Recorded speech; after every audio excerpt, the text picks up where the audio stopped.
भक्ति और प्रेम से भगवान को भी जीता जा सकता है। एक संत और सेठ की कहानी, जिसमें संत का भगवान पर इतना अटूट विश्वास है कि वो प्रसाद में जहरीला भोजन खाने से भी परहेज नहीं करता। इसके बाद जो भगवान करते हैं उसे देखकर सभी हैरान रह जाते हैं। एक सेठ जी बड़े कंजूस थे। एक दिन उन्होंने दुकान पर बेटे को बिठा दिया और बोले कि बिना पैसे लिए किसी को कुछ मत देना, मैं अभी आया।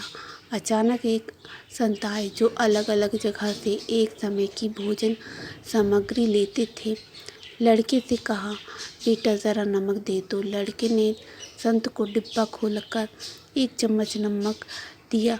सेठ जी आए तो देखा कि डिब्बा खुला पड़ा था। सेठ जी ने कहा कि क्या बेचा? बेटा बोला, एक संत जो तालाब पर रहते हैं उनको एक चम्मच नमक दिया था। सेठ का माथा ठनका। वो बोले, अरे मूर्ख, इसमें तो जहरीला पदार्थ है।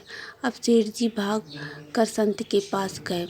तब तब तक संत भोजन बनाकर भगवान को का भोग लगाकर खाने की थाली लेकर बैठ चुके थे। सेठ जी दूर से ही बोले, महाराज रुकिए, आप तो नमक लाए थे।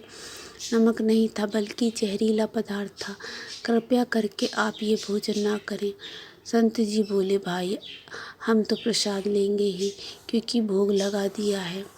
भोग लगाकर भोजन छोड़ नहीं सकते। अगर भोग नहीं लगता तो भोजन बेशक छोड़ देते। ये कहकर संत ने भोजन को प्रसाद समझकर खाना शुरू कर दिया। सेठ जी के होश उड़ गए। वो रात भर वहीं बैठे रहे।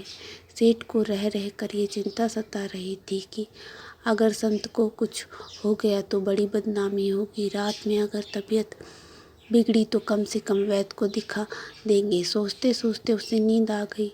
सुबह रोज की तरह संत जल्दी उठ गया और नदी में स्नान करने लगे। सेठ जी ने कहा, महाराज तबीयत तो ठीक है? संत बोले, भगवान की कृपा है। इसके बाद वे पूजा के लिए मंदिर चले गए। जैसे ही संत ने मंदिर का द्वार खोला तो देखा कि भगवान के शिव विग्रह के दो भाग हो गए हैं और शरीर काला पड़ गया है। ये देखते ही सेठ को सब समझ आ गया कि भक्त के अटल विश्वास को देखकर भगवान ने भोजन का जहर भोग के रूप में स्वयं ग्रहण कर लिया और भक्त को प्रसाद ग्रहण कराया।